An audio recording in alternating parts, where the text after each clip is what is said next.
Welcome to Robert Pears Photography. This is Robert Pears. In this lesson, we are going to go over the standard settings that we use at a wedding.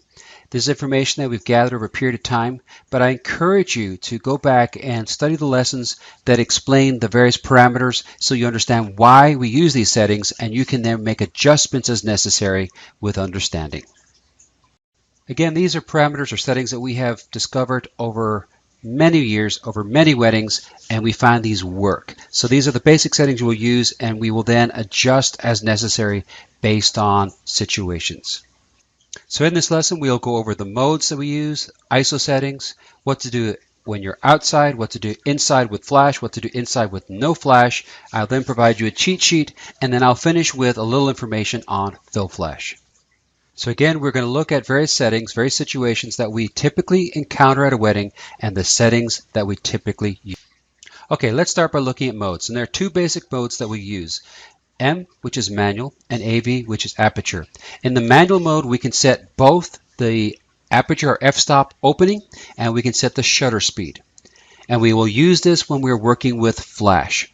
AV mode is aperture mode, where we control the size or opening of the aperture or the f-stop, and the camera automatically corrects the shutter speed. And this we'll use outside. So again, manual when using flash, AV when we are outside in bright sunlight.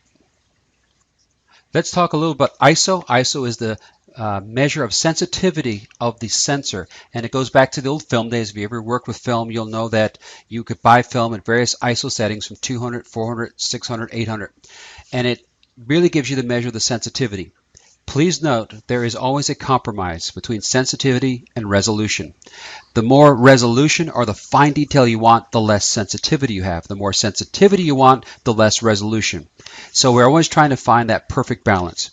If I set the sensitivity too high, I'm going to get a lot of noise. I'm going to get a lot of things I don't want.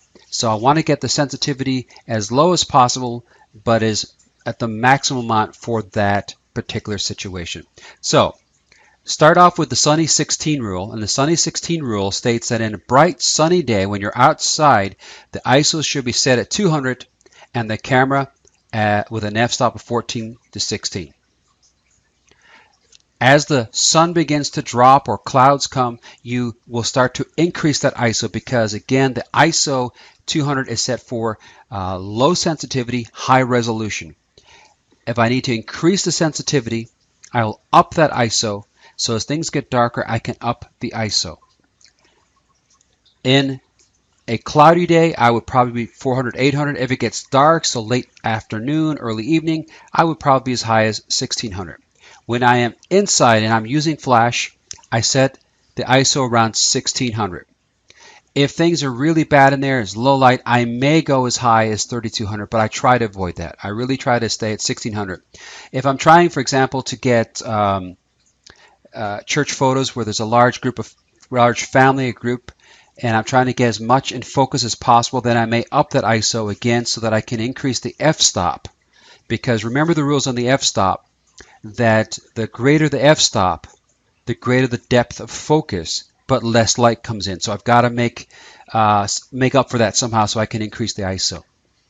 If I am inside and I can't use flash, so in a church ceremony where you can't use flash, I typically set the ISO at 6400.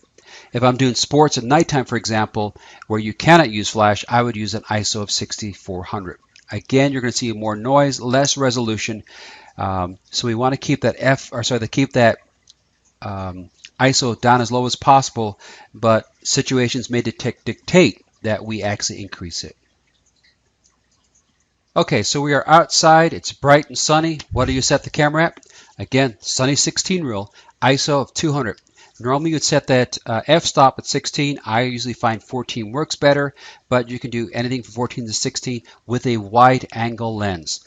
If you have a large telephoto zoom lens, remember they let less light through, so that f-stop is going to be lower, and I typically start around 8. You'll want to adjust the f-stop based on the shutter speed, and again, if it's too dark, then you can always drop the f-stop, or if it's too bright, you can always increase the f-stop. Well, it starts to get a little cloudy outside. We're going to up that ISO slowly to ISO 400 to 600, and we're going to drop down the f-stop. On a wide angle, we'll take it down to 8. I try to keep, particularly outside, an f-stop of 8 or greater on a wide angle because you'll get vignetting if you don't have it 8 or higher. With a zoom lens, I'm going to go 4.5 to 5.6. Okay. Now, as it gets cloudy, very cloudy, and it's getting dark, so we're late evening, or late afternoon, early evening. I'm going to be in ISO 1600. I'm going to set an f-stop of 4.5 on a wide angle, and as low as I can on a zoom lens. Okay. And again, I have this late afternoon, so again, it's very dark. These are typical settings that I would use. One of the things I want to point out is the grid. You'll find there's a grid on the front, the little top panel of the camera. And on that grid, you can add or subtract stops of light or partial stops of light. And so I've given you an example here of adding 1 or 2 stops of light. And you see that as you add a stop of light, it becomes much brighter. And at 2 stops, it becomes very bright indeed. So you can adjust. You can make adjustments to picture. If a picture is too dark, you've got the settings where you want to be. Add a stop of light. Or if it's too bright, take a stop of light or a third of a stop of light from it and see if that corrects the picture. So let's go inside, and let's start off inside with flash. Set the flash to ETTL, which means through the lens. It is an automatic mode. Set the camera to M or to manual, and set the ISO to 1600. I then want you to take the f-stop and set it as low as possible and take a test shot. If the image is too bright, you can up the ISO, increase it. If it is too dark, go to the grid and increase the stops of light. So again, if it's too bright, change the f-stop, increase it. And you want to have that f-stop as big as possible or high as possible because you want more in focus. But in low light, we may be challenged and we need to get that pretty low. Now, in many ceremonies, we've discovered that you're not allowed to use flash. So what do you do if you're in a situation where you're inside and you can't use flash? It may appear bright to you, but for cameras, it's a very challenging light situation. So set it to AV mode or M mode. I sometimes find M mode is actually better because you can get that you can get the shutter speed set to about 1/100th of a second. So I encourage you, start with M mode if you're really having difficulty, go to AV mode, but try M mode. Let's start with M mode. Set the ISO to 6400, and again, set that f-stop as low as possible because you want as much light in as possible. Take a test shot. If it's too dark, add a stop of light. If it is too bright, basically take that f-stop and increase it until you get an image that looks good. Okay, I've attached a cheat sheet to this presentation, but here is an overview of a cheat sheet. So outside AV mode, if it's bright, ISO 200, f-stop of 14 to 16, or with a zoom about an 8. As it gets darker, begin to up that ISO to 400 and increase it. It continues to get darker and drop the f-stops. Inside with flash, set to manual mode, set an ISO of 1600. Start off with the f-stop as low as possible. Increase if it is too bright. In other words, if you want to darken the image a little bit, use the grid if you need to add light. You can also, there's a flash grid that you can add extra stops of light to the flash as well. So don't be frightened to use that. Inside no flash, use AV, or I actually probably encourage you to use manual mode. Set the ISO to 6400, f-stop as low as possible. Set a shutter speed of about 180 to 100. If it's too dark, you can always, again, increase the f-stop. If it's too bright, increase the f-stop. If it is too dark, add stops of light. You can increase that by a partial stop or full stop as necessary.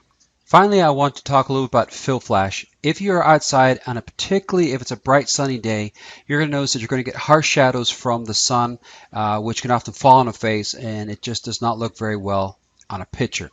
So fill flash is where we actually go outside and we add some flash just to try to take or reduce the shadows. So set the flash to ETTL, set the grid to about -2. You're not trying to overpower the sun. If you try to overpower it, you're going to get a double exposure and you're getting a whole lot of fuzz, horrible picture. So set to about -2, set to AV mode, take your shot and look at it. Again, zoom in, don't just look on the back, but zoom in. Again, your goal is just to try to reduce the shadows, brighten the face up a little bit without over brightening it, And again, make sure you're not getting that double exposure.